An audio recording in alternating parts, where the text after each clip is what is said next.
इसको रिलीज़ करूं तो मुझे बड़ी खुशी हुई। कई वजह थी खुशी होने की। एक तो मैं सुकेतु अंकल को बहुत सालों बाद मिल रहा था। सुकेतु अंकल जिस बिल्डिंग में मैं रहता था, अब भी रहता हूँ, तो सुकेतु अंकल 3rd फ्लोर पे रहते थे, हम लोग 4th फ्लोर पे रहते थे। और जब हम नीचे क्रिकेट खेलते थे तो रोज शाम को हमको डांट पड़ती थी सुकेतु अंकल की और उनके भाई की। कहाँ है वो? हाँ।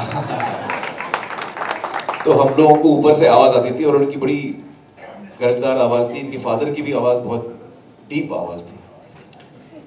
तो मुझे उनकी आवाजें अभी तक याद है। क्या हो रहा है नीचे? तो हम लोग डर जाते थे, फौरन हम लोग क्रिकेट बंद करके भाग जाते थे, खास तौर पे जब कांच वांच टूटता था। तो वो सारी मेरी यादें ताज़ा हो गई।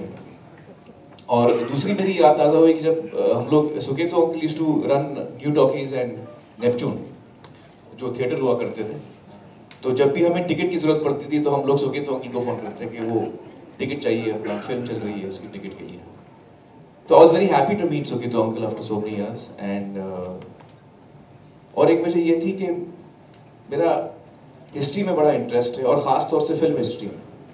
और मुझे हमेशा लगता है कि हमारे हिंदुस्तान में जो हम हिस्टोरिकल वर्क पे या कोई बायोग्राफीज हों, ऑटोबायोग्राफीज हों, हम अपनी हिस्ट्री को रिकॉर्ड नहीं करते। स्पेशली आई थिंक बहुत कम करते हैं, ज़्यादा इतना रिकॉर्ड हम करते नहीं जितना कि होना चाहिए। और as a person who loves reading, मैं हमेशा मिस करता हूँ।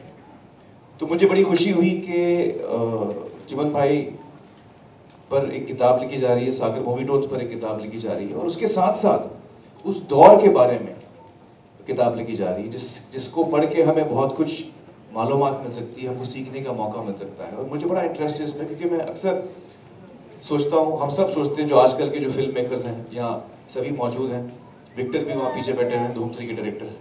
तो हम सब कभी ना कभी ये सोचते हैं कि यार हमारे मतलब हम लोग तो अभी इस 100 इयर्स के लास्ट 25 साल में हम काम कर रहे हैं, लेकिन उस वक्त जब ये सब शुरू हुआ था, जब फिल्में बनना शुरू हुई थी, हमको आज लगता है कि हम बड़ा मुश्किल सिचुएशन में काम करते हैं, लेकिन उनके लिए कितना मुश्किल हुआ होगा जिन्होंने शुरुआत की थी इस फिल्म इंडस्ट्री की, कि किन चैलेंजेस से वो गुजरे होंगे,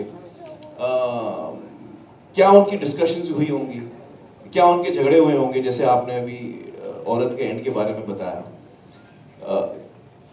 तो मुझे हमेशा मैं हमेशा सोचता हूँ कि what were the challenges that they would have been through when जब उन्होंने शुरुआत की इस सब चीज़ की। और उनके बारे में मैं अक्सर जानना चाहता हूँ, क्या उनकी ज़िंदगी हुई होगी, क्या उनका करेज हुआ होगा, कितने what kind of entrepreneurs they were, risk takers they were, and it's really wonderful Kurari साहब कि आपने इस पे इतनी मेहनत की, किताब निकाली है। And I want to congratulate you and the entire team and the entire Desai family